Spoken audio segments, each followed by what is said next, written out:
Hello and welcome to the program, and we start with breaking news from Syria. State media is reporting that several missiles have struck a military airport in the center of the country. The air defense system at the Terfu base near Homs was activated, and the Syrians claimed to have downed 8 rockets. US officials said there was no truth to the reports that its military had launched airstrikes.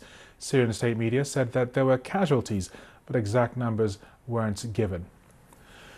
Now, if there has been an attack, it comes a day after the suspected use of chemical weapons outside of Damascus. President Trump said that Bashar al-Assad was responsible, adding that he would pay a big price for the deaths of women and children. The Russian Foreign Ministry has warned the US against military intervention. Well, with us here is the BBC's Andy Moore. Andy, the reports started coming in about an hour and a half ago or so. What do we know so far since that time? What we have from Syrian state media is that they say this airbase east of Homs has come under attack. They say it's from missiles. They believe Tomahawk missiles. They say their air defences opened up in response. They claim to have downed 8 of these missiles. There are reports from Syrian media that Syrians have been killed. Some of the casualty figures I was looking at reports of 12 killed and 30 injured. I've just been looking at some reports recently from journalists in the area saying over 20 missiles landed in or near the base, and a number of drones were targeted. So there are these multiple reports from Syria saying the base has come under attack. There's been some video posted we can't verify, which purports to show some of these missiles being shot down. And the Syrians certainly initially claimed they believed it was an American attack. Set against that, we have the very strong denials from the Pentagon now that it's not them. So the statement we have from the Pentagon says, at this time, the Department of Defense is not conducting airstrikes in Syria. However, we continue to closely watch the situation and support the ongoing diplomatic efforts to hold those who use chemical weapons in Syria and otherwise accountable. So if we hold these reports from Syria to be accurate, that the base is under attack, the question has to be asked, who's doing it? There are a number of players in the region. Certainly there's one Facebook site that is claiming it's the Israelis that may be responsible. This is Damascus Now. It's a pro-regime Facebook page with links to Syrian military intelligence. And it's saying Damascus Now, sources in Homs, they claim, attacks against Taifor airbase were perpetrated by the Israeli enemy. Our air defense units managed to shoot down several missiles over the countryside. Now, we've had a denial from the Pentagon. We haven't heard anything yet from the Israeli military.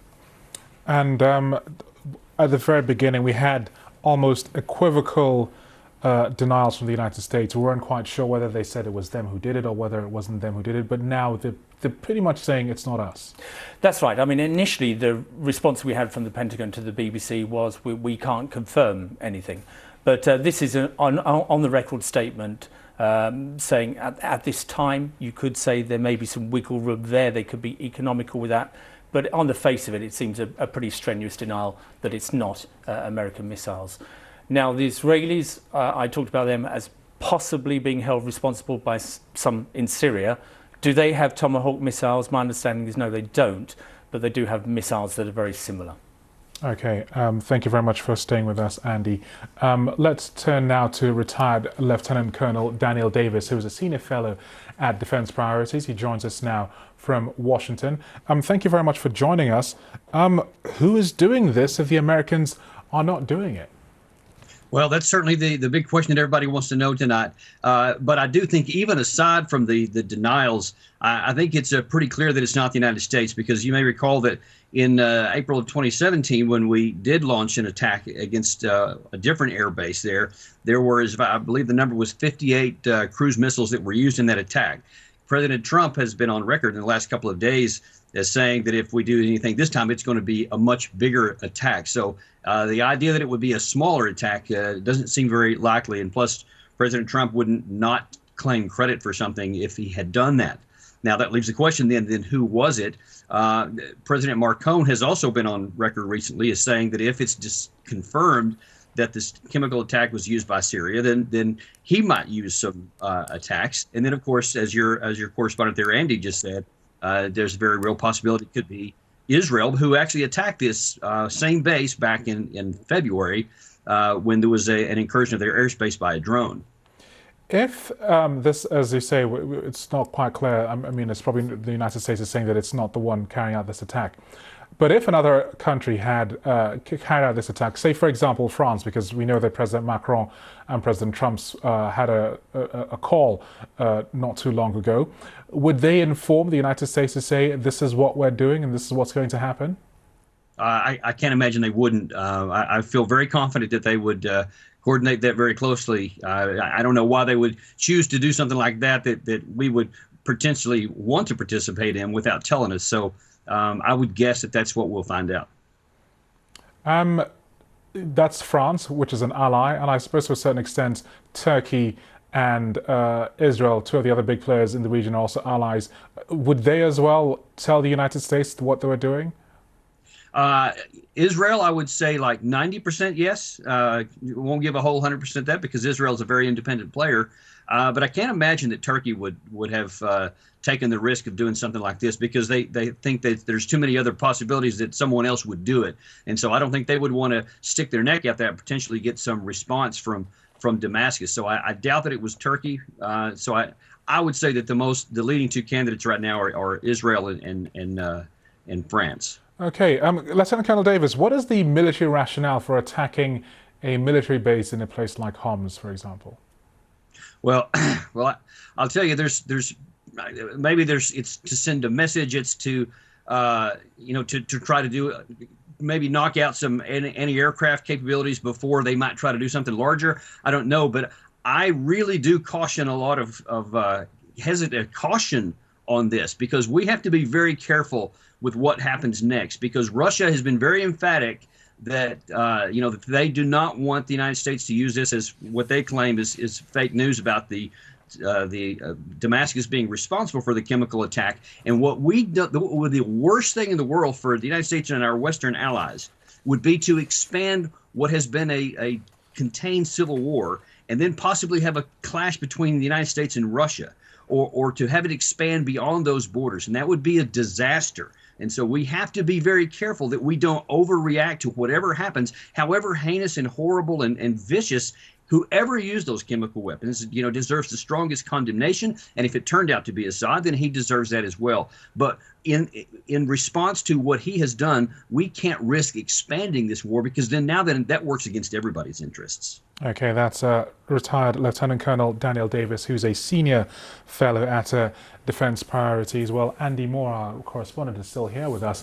Andy, as you heard there could be other players, and as you mentioned, you did alert us to that discussion between President Trump and President Macron of France.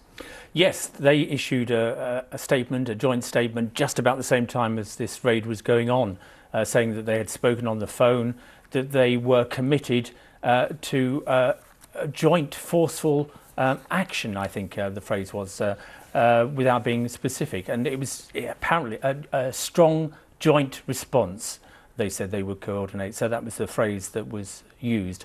And that readout came just about the same time as this air raid was launched. But that appears to be entirely coincidental now. But at any one time, as we were hearing from our defence expert there, the warplanes of many countries can be in action over the airspace of Syria. British, French, Turkish, Israeli, American, Russian warplanes. So it's very, very busy airspace. But it's interesting that we heard there was an Israeli raid on this airbase previously in February. And it seems that it is a base where drones are launched from. And there are reports that drones have been attacked tonight by these missiles. So that might possibly explain the reason for this raid on this particular base. I was talking earlier on about unconfirmed reports about attacks on other bases.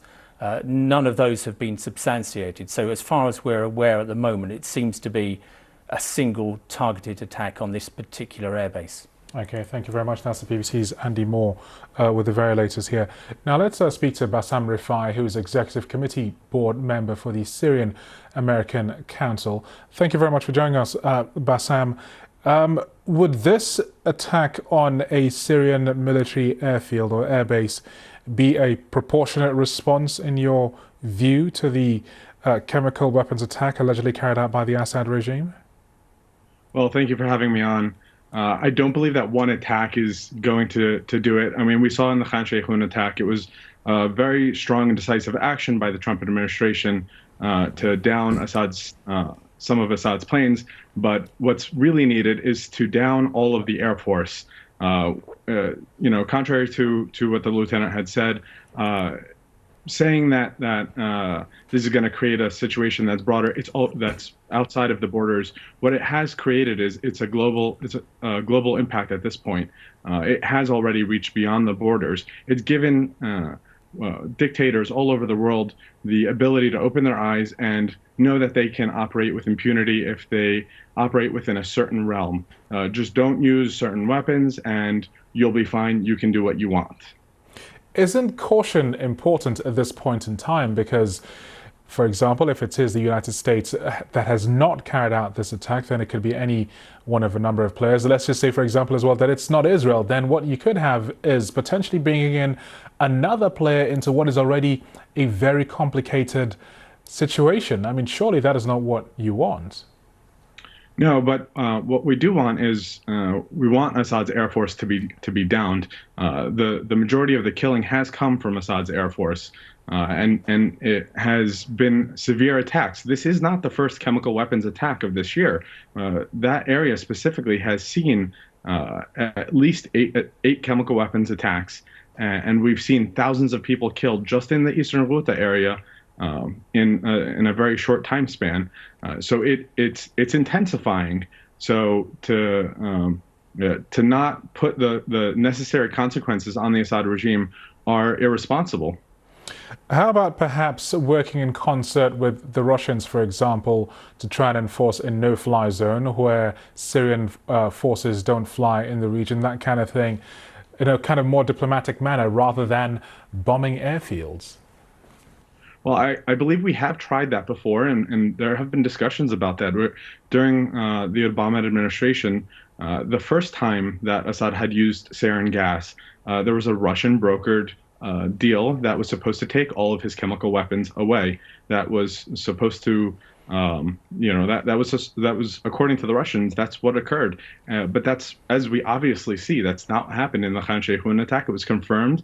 There was an entire United Nations report that confirmed that Assad still had his chemical weapon stockpile and is still building chemical weapons. There were multiple intercepts of shipments that were coming in from North Korea and parts that were coming in from North Korea to build up their chemical weapons stockpile. So I don't believe that the Russians would be a reliable partner in any sort of peace deal. The Russians are the ones who are carrying out and backing Assad in some of his most egregious acts. I want to ask you about the chemical weapons attack, because the Assad regime has been very dominant in eastern Ghouta. They are slowly flushing out the remnants of the rebels in that suburb of Damascus.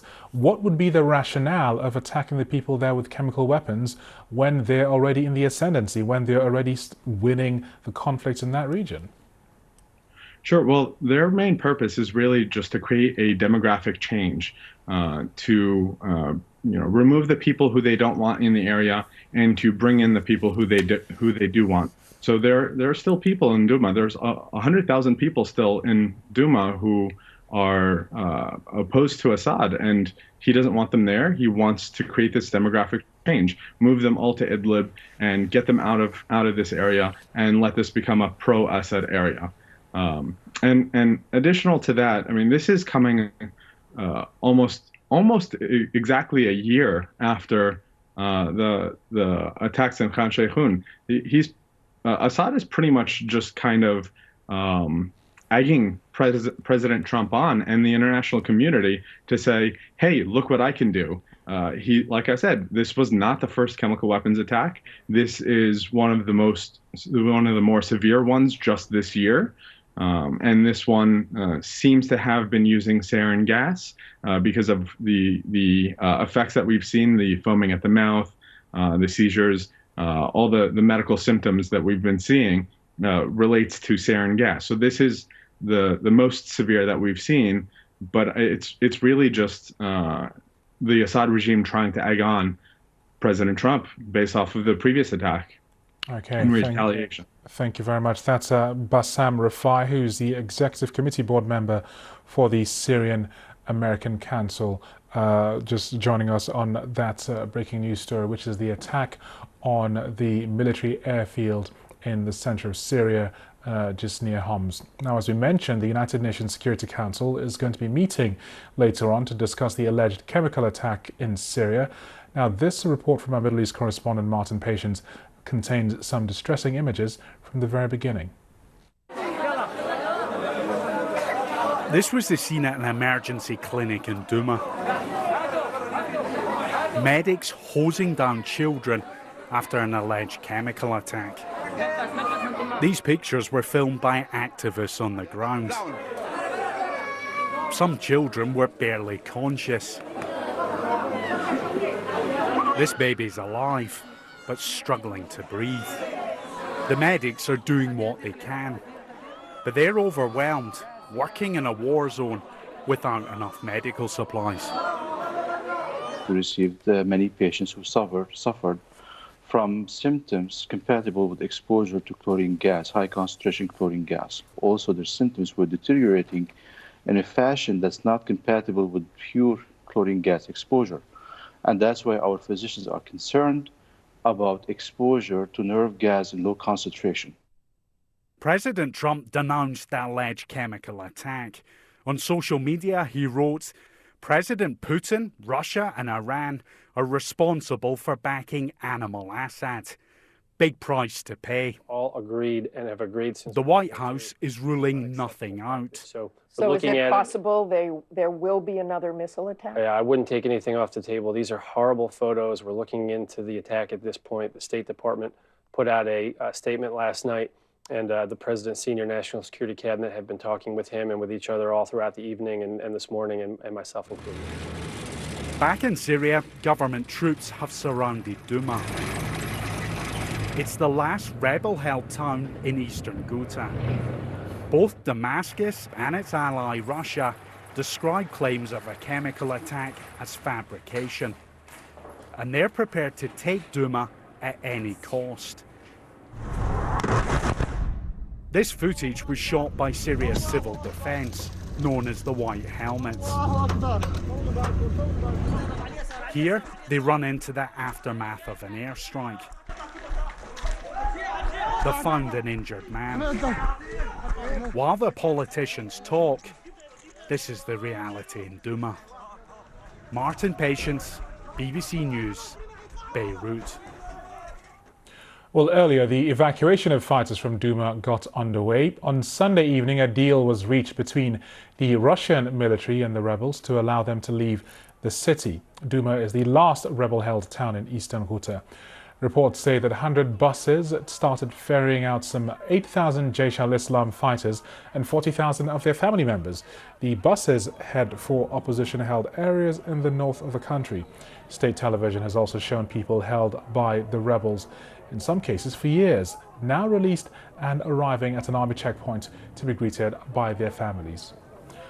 Well, Kamran Bakari is a senior analyst with the intelligence firm Geopolitical Features. Thanks so much for joining us, Kamran. Who do you think is behind this attack? It's really difficult to say with any certainty. It doesn't make sense for the Assad regime, which is on the winning side of this effort against the rebels, to have the need for chemical weapons and to bring upon itself a difficult situation, potentially airstrikes from the United States, worldwide condemnation. So logically, it doesn't make sense that the regime would do that. But then again, we just don't have too many details. And we have the reports from either the rebel side or the government side, and both are contradictory. So we just need more information to be able to say whether this has happened or not. Surely it has happened in the past. The question is, has it happened at this point? What is the picture now inside Syria? Because you get a sense that perhaps an end game is stretching it, but some ossified status where the Assad regime is dominant in certain parts of the country, and then you have the rebels properly dominant in other parts of the country, and then the conflict and the fighting, as it were, is not as serious as it was before. Yes, I mean, I don't see the rebels posing a major threat to the regime. Eastern Ghouta is the last serious outpost near the capital, the nerve center of the regime. And it makes sense strategically for the regime to want to eliminate that threat. But beyond Idlib, which is in the north, the rebels are really, there are just pockets here and there. And of course, with the expulsion of ISIS from major cities like Raqqa and Deir ez-Zor and the collapse of the so-called caliphate, that threat has been minimized as well. So overall, the Assad regime, backed by the Iranians on the ground and the Russians using air power and other forms of military and diplomatic support, is on the upswing. And this has been a trend line that's been in the making for quite some time. Okay, that's Kamran Bokhari, senior analyst with the intelligence firm Geopolitical Futures. Thank you very much for joining us. Now, Max Abrams is professor of political science at Northeastern University in Boston, and he joins me now. Thank you so much for joining us, Max. Same question that I asked Kamran Bokhari. Who is doing this? Well, we really don't know. I think that initially when people heard there was an attack in Syria of a military nature, the first thought was that, this was Donald Trump, that the U.S. was retaliating. Trump earlier today was tweeting that there will be a high price for at least the allegation that Assad gassed the city of Douma. And yet U.S. officials were very quick to deny any military involvement in Syria. And I mean, although we don't really know, my inclination is to believe these voices from the U.S. military.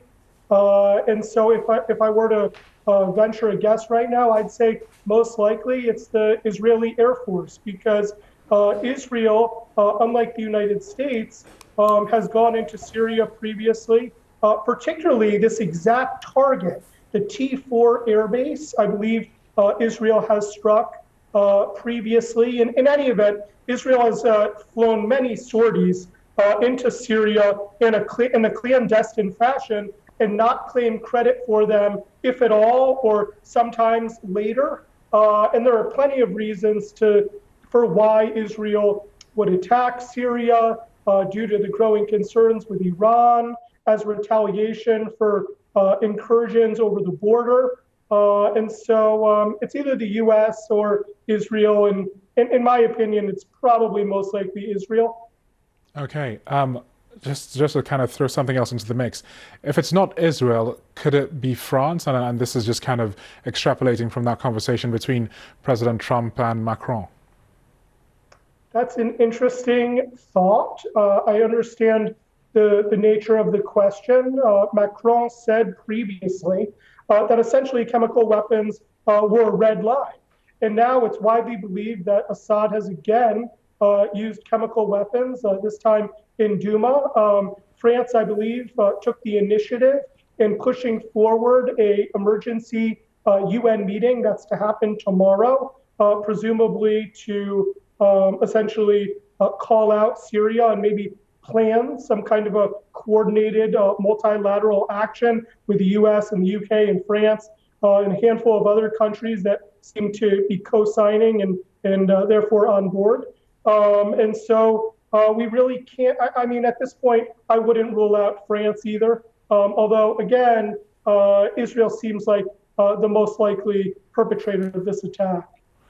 And just briefly, what are the Russians thinking looking at all of this playing out?